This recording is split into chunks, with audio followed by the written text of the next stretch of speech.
At this point during the video help, we have covered all the videos for all of these buttons over here, which are called popovers, and we've addressed what the content, editing, and management capabilities are for these screens. What we're going to do by finishing up the different helps is to go over here and look at all these special screens that are called right out here as special screens. We've already covered the work order print page 1 and 2, which is labor and material. Then we had the long print form for the labor and the long print for the materials. Next thing we're going to cover is the proposal budget screens. So we're going to go in here, and what we have is a report for the marketing proposal budget report. The way that this is different than the actual list views and portals that we looked at before is that these are assigned from the header and also the summary of the data for each element based on the ID in this area over here.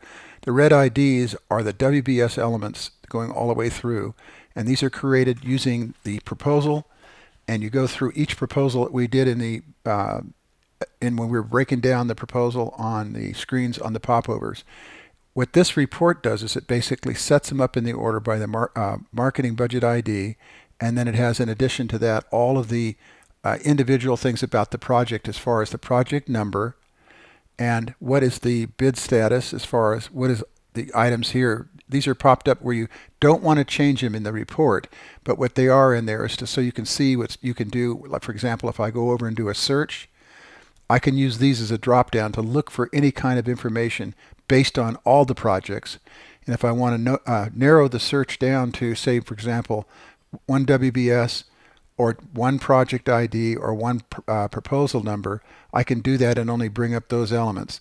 The design of the report is to look at one project at a time and have it summarize each element within the report, and then grand summary them all the way down at the bottom. So what happens is when you're using this and you've gone through all of your WB elements and you see what the bottom line is in the summary down here in the bottom. Now I just threw in some numbers in here just to show you that this is the record that we're looking at. And as you go in and edit these on the screen where there is nothing in this port, you can add them as you go in that particular report. So let's go over and look at an edit report. In this edit report, we're on 1.1, and you can go to the edit that in this other screen over here, and it would give you the thing you would edit this ID number in. And we've done that before on a previous screen. Now you would not change these unless there is something wrong and you have to reorder the entire organization of the way the WBS elements were put together. But that you can do that, but it's not normally a report thing. And you're in the actual portal here where you would modify it. So I want to point to you that you don't need to be in the report to change it. You should be in the portal when you're working on this, like all the numbers you need to put in here and so forth. I can go over here now and I can say show the first record, and we're going to see that it changed the record, and this one actually has data in it. And I just threw some numbers in there just to have something in there so you could see it in the reports and how it would show up. And in this particular case, I have a PDF in here that could be the information that you put into that particular WBS element. You can create a PDF format document for it that can include pictures and graphs and all that kind of stuff in that document, and then you can pop it up to see the whole entire thing. Now we showed this on an earlier video, but I'm doing some of the recapping to show you how that works. If I want to go back to the particular thing that we're looking at now, which is the proposal budget, you can see how that information now comes up on this screen. And we talked about reports and how they can be summarized, and you basically do that through a search and perform the search. Okay, let's go to the next item, which is, in this case, the task manning document report. Now in this one, we've already set up the task manning using the popovers. What this report does is it breaks them out by the task ID and the WBS and the planning element that you're using it for in that particular area. Remember what we did when we created this, and then we can go down and we could edit this. But in this particular case, it's only used as a lookup. For example, if you're doing a search in this report, you can go in and you could say, for example, I want to see task ID number 1, and this would be number 2, which is the task ID in this case is actually the same as the proposal ID, like this up here, the P1, and the marketing up here, which is the one file. Now, I can go off and I can take it, for example, through this thing, but the data in all these screens right now is the same as what we had within the tasking, but the report is a way you can look through and see the items that are completed based on the status, and you can go through and finish up the items, seeing the element start date, end date. You would change the end date if you were completing it. It would show the estimated hours that were actually logged in, but then the actual hours, and then if it needs a quality check, you can do the quality checks that needed to be added, or you can edit this to add additional things if you want to. That's the flexibility of this application, is to have the ability to modify these drop downs and put the data in that is more pertinent for your use. Okay, let's take a look at the project budgeting portal. We're going to just pop over there, and this is what the project budgeting portal looks like.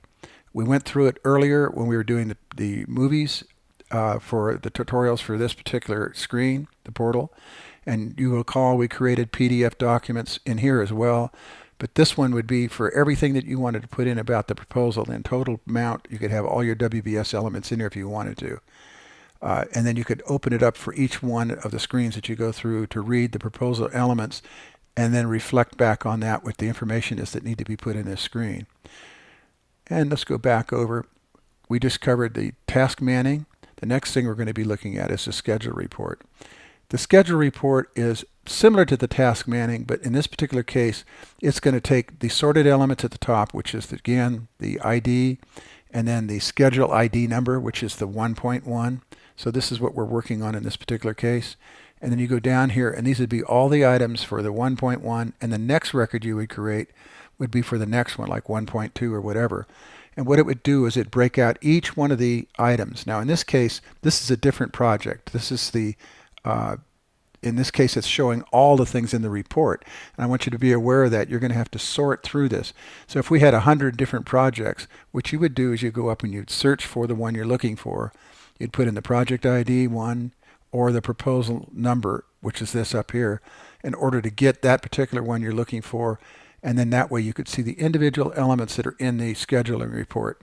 And of course you can always go in and look at the individual records in the screen, and you can pop up to here, for example, if you want to, and then go down and go to the particular screen that you want to view, like a portal or the main screen or whatever, which would do the header and the portal. So you can do that from here also. It has the do action button where you can do a search for the particular project.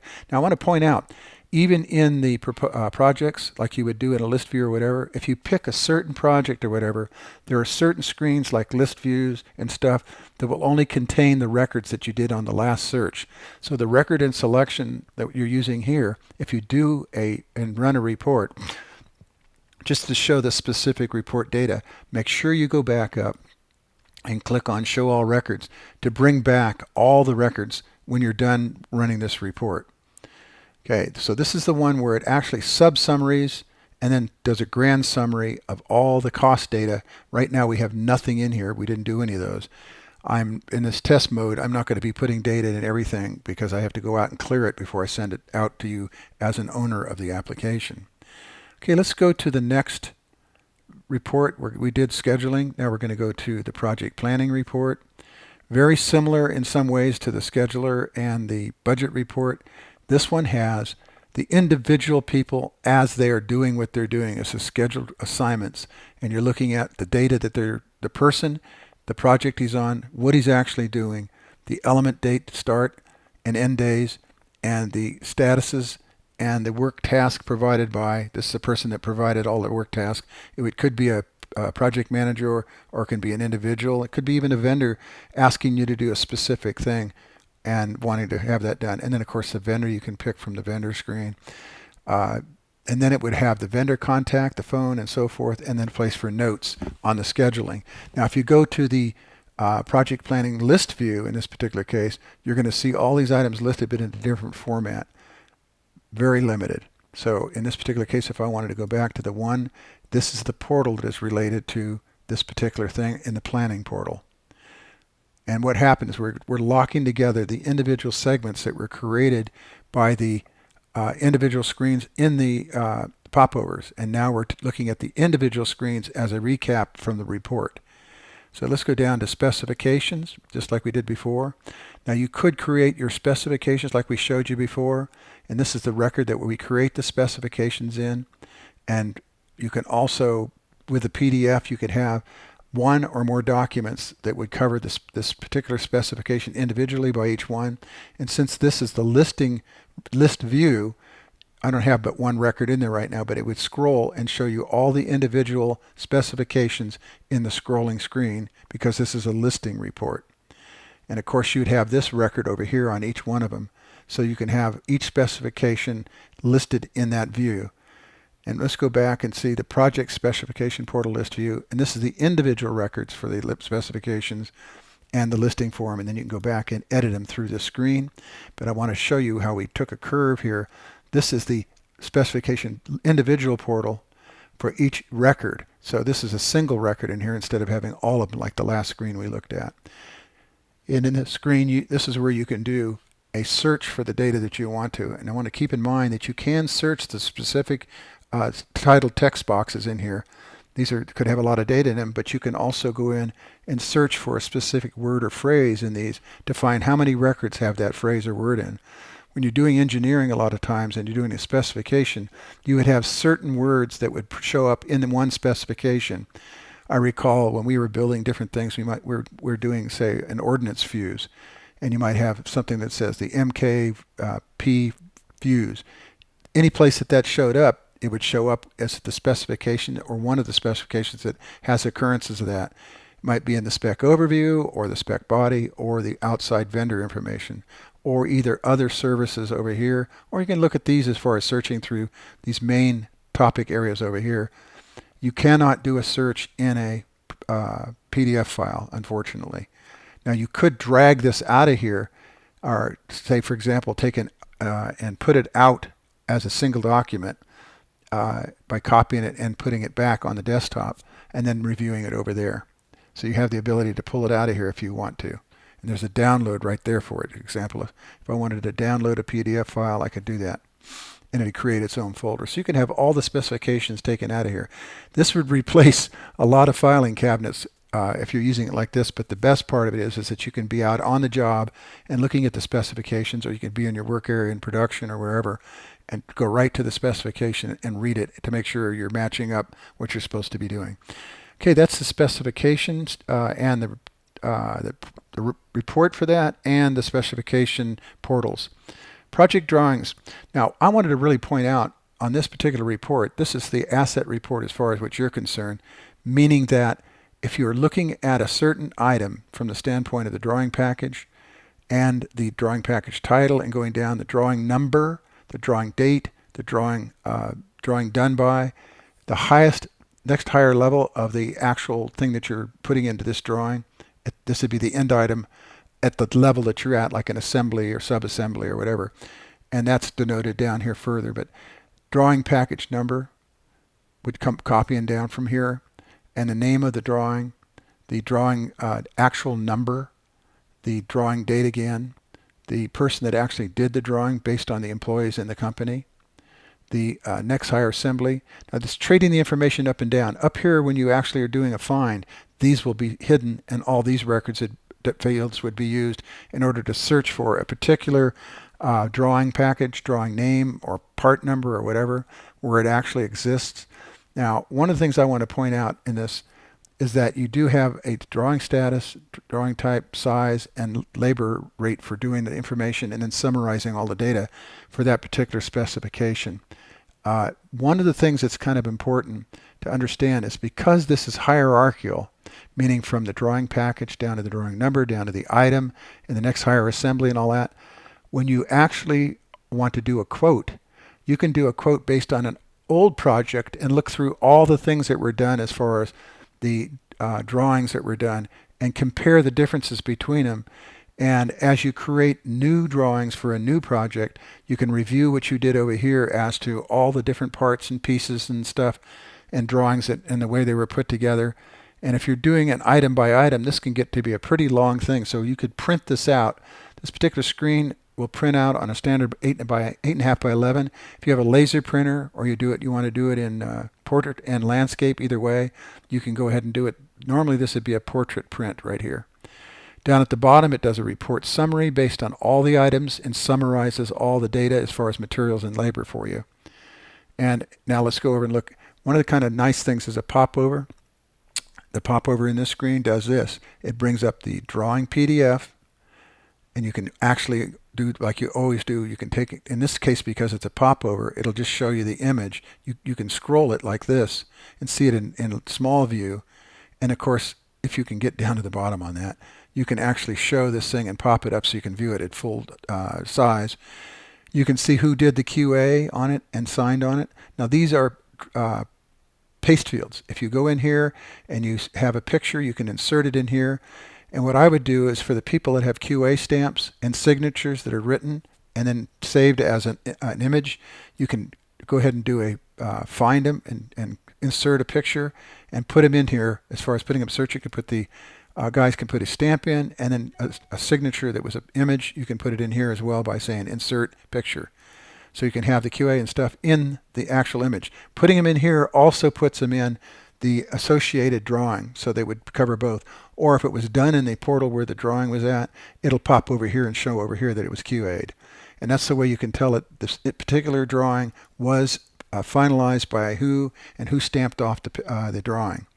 So there's a lot of stuff in here as far as the report's concerned, which you can do. There's also a project drawing portal list view, which I can come over here, and I've shown this before, but basically if you had multiple records in here, they would scroll and you'd be able to see them in this list view, plus all the data that was related to that particular drawing that you were working with. Let's go back to the report area. Now we're going to do the purchase order report. Purchase order report is a little different, but it's still able to be printed. I had to scrunch everything over in order to get all the data in here. But basically what this does, it takes each individual work order, and I could see we got the R missing in there. That can be corrected. The purchase date, the PO number, the purchase date again, because these will not show when you go into the search mode. And you can use any of those to find either the vendor, the PO, the date, or in this case, the vendor phone and this are not probably going to be used that often. But basically what it does is it gives you the ability to go find the item that you want. And there also is another item in here that once you have data in here that's collected as far as a particular thing, for example, maybe you want to go out and find a range of POs. For example, you can start with 1 through the number of, and then you can go over here and press this. And what it'll do is it'll show you this graph.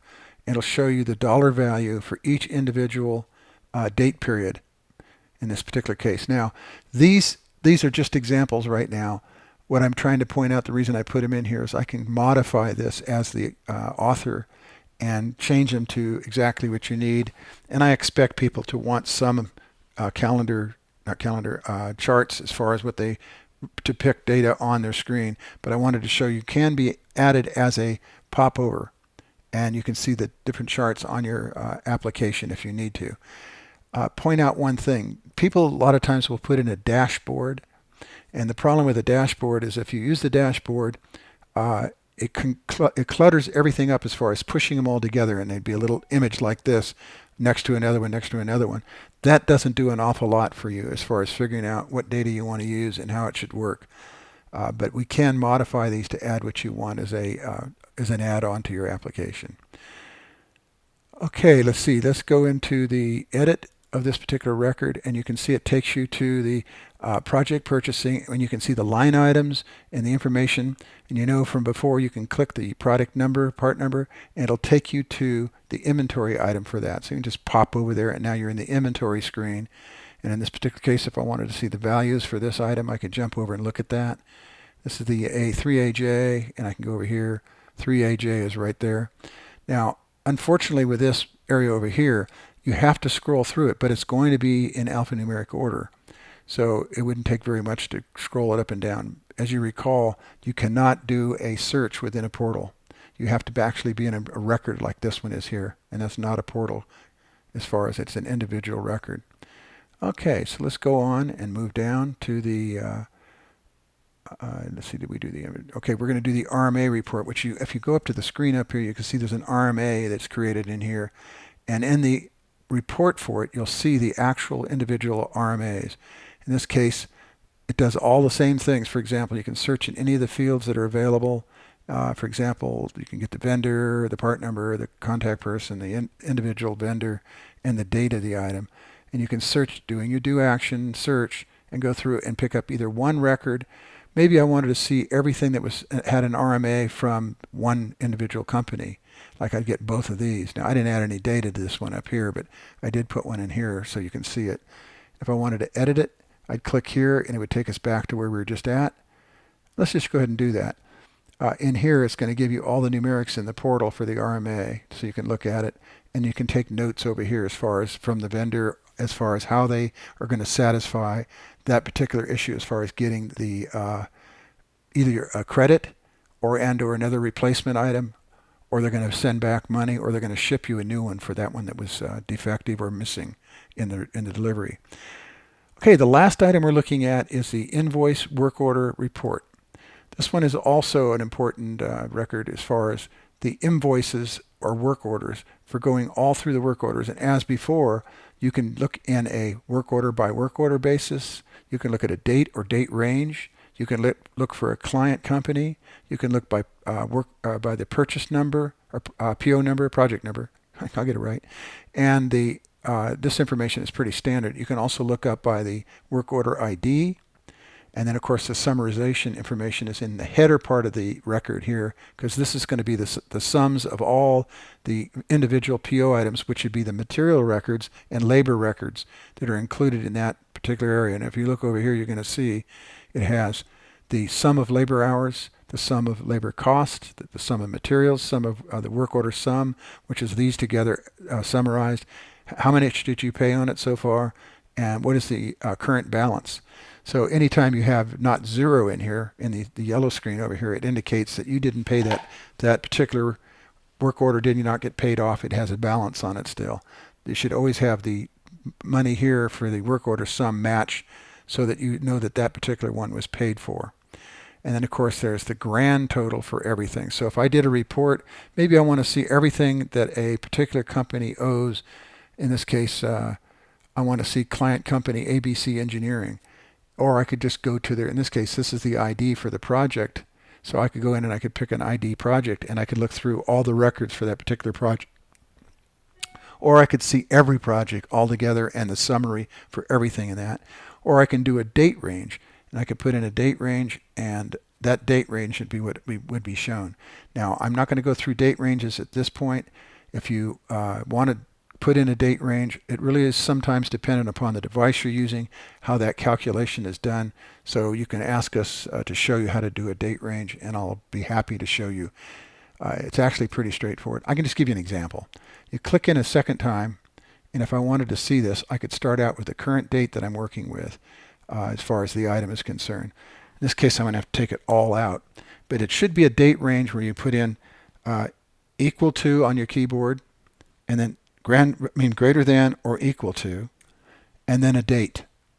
And then you close it by at the end of that date. And I'm just going to go a couple of things like I said, the added date was in there.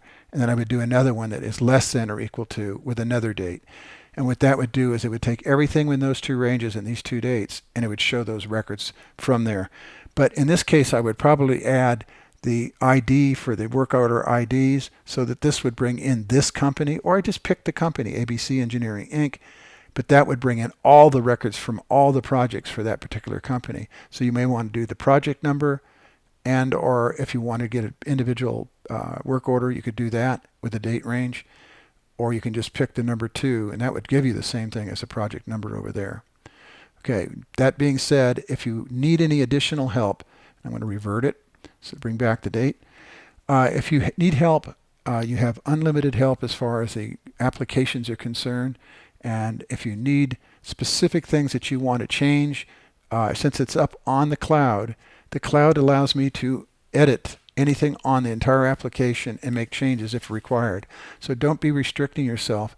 If you need something and you need help and you want it changed, or you want, say, a new chart or something added to it, make sure you contact us so we can do that and be able to do all that. Now, we've covered all these items in this particular last video, but you still can come back and say, okay, well, I didn't see this or I didn't see that. Can I get that modified or add something to it? Be aware that you still have a chance to modify everything or ask questions or whatever.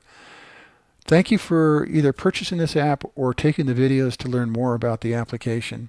Like I said, if you have if you have questions, go ahead and go to our website, which is ontargetsolutions.biz.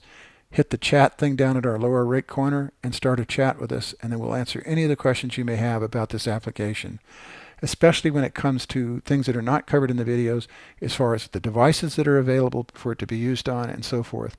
I'll just give you a clue. If you're on the cloud and you're hosted, you can use it on an iPhone, an iPad, the desktop, using a browser, and as far as that's concerned, then the cloud itself.